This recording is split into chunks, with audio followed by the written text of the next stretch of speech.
Shalom, shalom aleichem, shalom aleichem to everyone. I'm here to discuss or to give a lesson or parashat. It's up to you how you're gonna see it. The topic is about if rabbinic law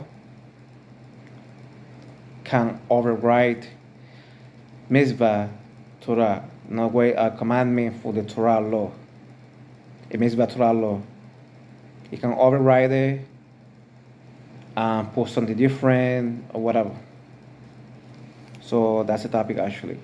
So the first thing I'm gonna say, then of the beautiful Adonai Elohim, I'm gonna read this. It's in Devarim, chapter 13, Deuteronomy, chapter 13, verse 1 and verse 2, and verse 1, verse 2.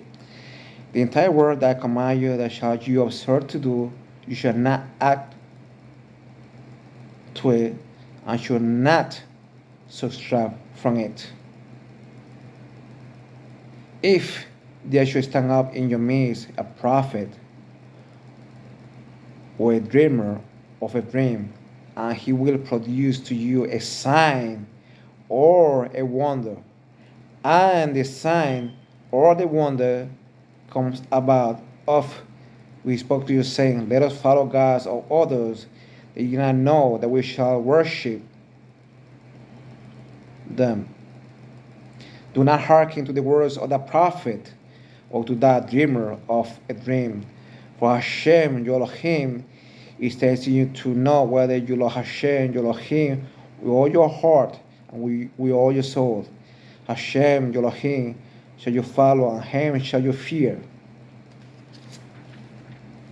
His commandments shall you observe, and to his voice shall you hearken.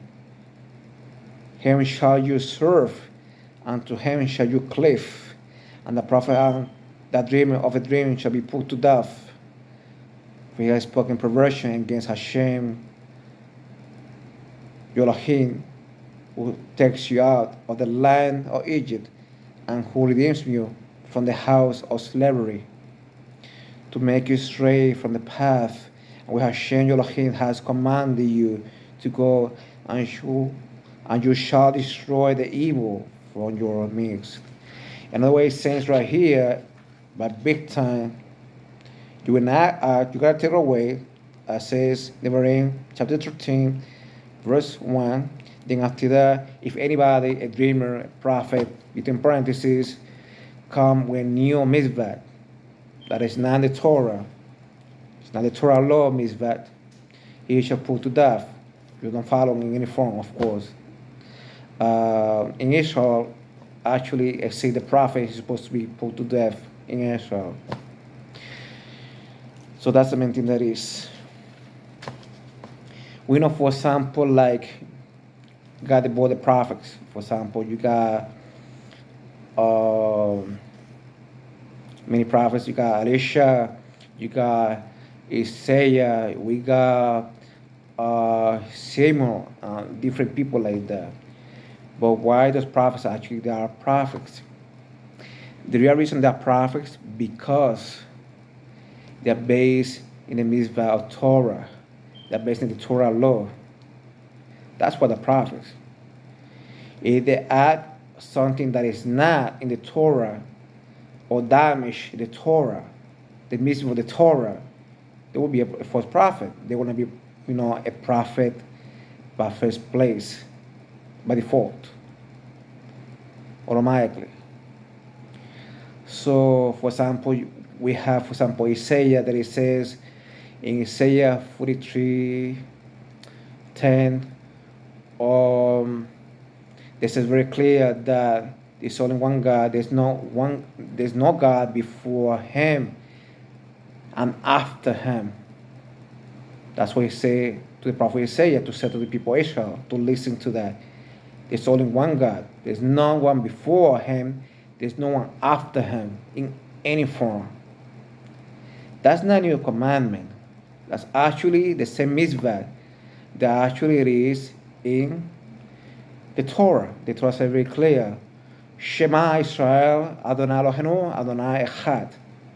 It's not making a new commandment. It's the same commandment that the prophet actually is, using. God's talking to the prophet, right? But at the same time, just giving much more body of the same commandment, or much more details of the same one. But it's not giving another one. It's not adding or taking away from it in any form. That's why it says it's a prophet by default. For example, we got information also in the prophets about the resurrection of the dead, that God gave revelations about the resurrection of the dead. We know for a fact that actually in the Torah there's no information about the resurrection of the dead, about the afterlife. We do know it. But keep in mind that these prophets, are prophets because they are based in the mitzvah of the Torah. So God gave to these prophets awareness. That's not a mitzvah, but that's awareness. What's going to happen after life. It is not a mitzvah. So that means that it's not a commandment. You can believe it or not. It's recommendable because, to know what's going to happen after life. Then after that, because the information comes from the prophets. And why, one more time, why the prophets actually the prophets? Because they are based in the Torah. They are based in the mitzvah of the Torah. Not because they are prophets, because they're based in the mitzvah of the Torah. So this awareness that given God is truthful by default, because they are true prophets. Prophets are based in the Torah. So the awareness is truth by default. So it's not immoral not to believe that awareness. But as I said before, it's awareness, so it's going to happen in the future. It's not a mitzvah. A mitzvah is one thing. To know what's going to happen after life is another.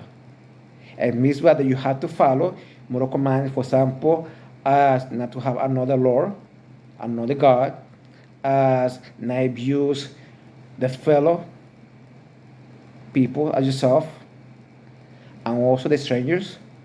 Not be abusive with nobody, not desire somebody's stuff, especially somebody's wife or anything like that. The moral commandments. And also follow Shabbat. But Shabbat is both ceremonial and moral commandment to the same time. It's actually a mix. So these are mitzvah.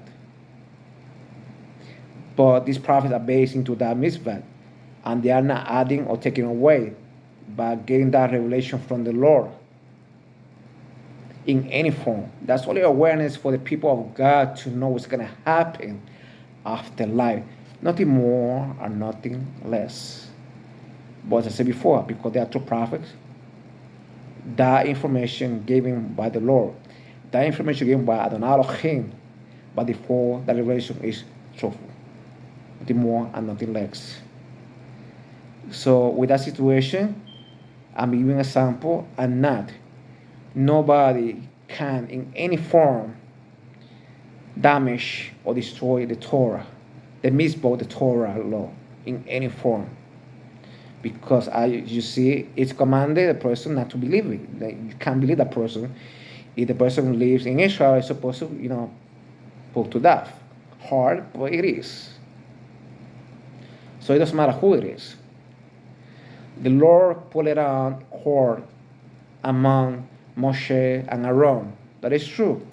But that court is like, for example, today's day, cops. The law enforcement. What the law enforcement do? What the cops do? The cops actually, what they do is to enforce the law. But the cops, in any form, can make their own law and arrest you for something that they made up by themselves. No, that's a no-no. The thing gonna happen, the cop, the precinct, or whatever country it is, they're gonna get a lawsuit, most likely, of course, because they're against the law, because they are supposed to reinforce the law already been given, but they can make their own stuff. The same thing with the court. The court is actually like the cops. The cops is to enforce the Torah law to the people, but not to make their own stuff that is against Torah, a new mitzvah, anything like that, in any form. So I just finished with this. Also, the thing I'm going to say quick. The Torah is the way to the Father, Adonai Elohim, and is the truth. Anything else is commentary. Nothing more and nothing less. God gave to the people, they want to follow the Torah, knowledge to understand. If God didn't know that people can have the knowledge to understand, He wouldn't give the Torah by first place, by light and common sense. The Lord that we have, the Lord that I have, super smart, and He's not moron, of course. You say, for example, God gave the Torah for 2 or 3 people to understand, then after the other one can understand that. So you are telling me that God is actually, or either is a moron, or actually is not, or either you are making your own mitzvah, saying that God giving the Torah to understand just 2 or 3 people only. Most people can understand it. You know why? Because it's not the Torah. What are you saying? He gave the Torah to the people of Israel to know it, understand it. So when you say most people can understand, only 2 or 3 people, you are against the Torah automatically. And also you're calling them stupid. Another thing, you are calling yourself, you believe that you are calling yourself you are not smart, or you are a moron, or you're stupid, that you are not intelligent enough to understand the Torah. You do. That's why God gave you the Torah. What He gonna give you the Torah for? He created you as a beautiful creature. You are a beautiful creature. You're a smart person. Come on, you are complete by the Lord. You are the image of the Lord. Come on, seriously. How can you call yourself a moron that you need 2 or 3 people only? Okay, this is what it says, and you have to believe it. Well, and that's it. It's okay to learn from somebody, like I do.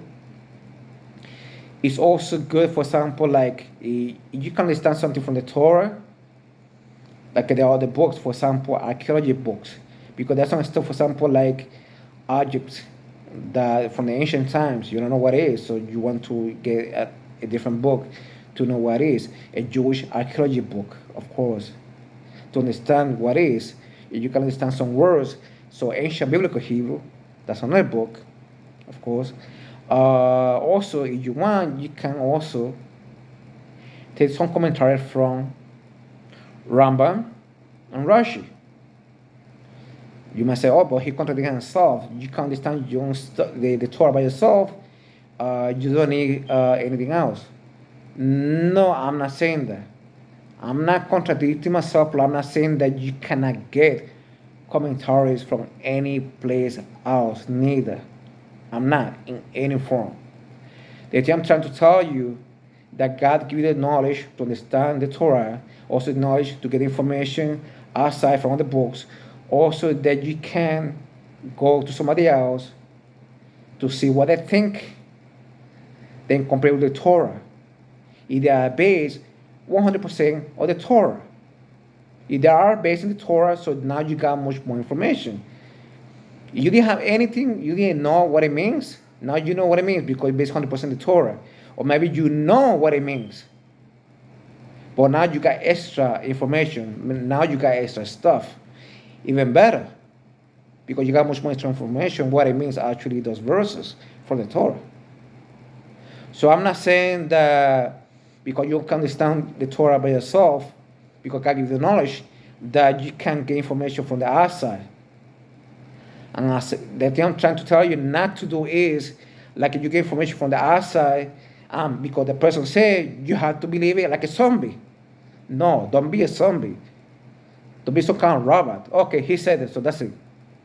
Because he said it, that's what it is. No, go to the Torah to find out if it's true what the person is saying. Then after that, you can add it up, the commentary. As I said before, one more time, only the Torah is true. Anything else is just commentary. So, let's out and hope you have a nice day or a good night, depends on the time. And Baruch Hashem and Baruch Torah. Amen. Salah, salah.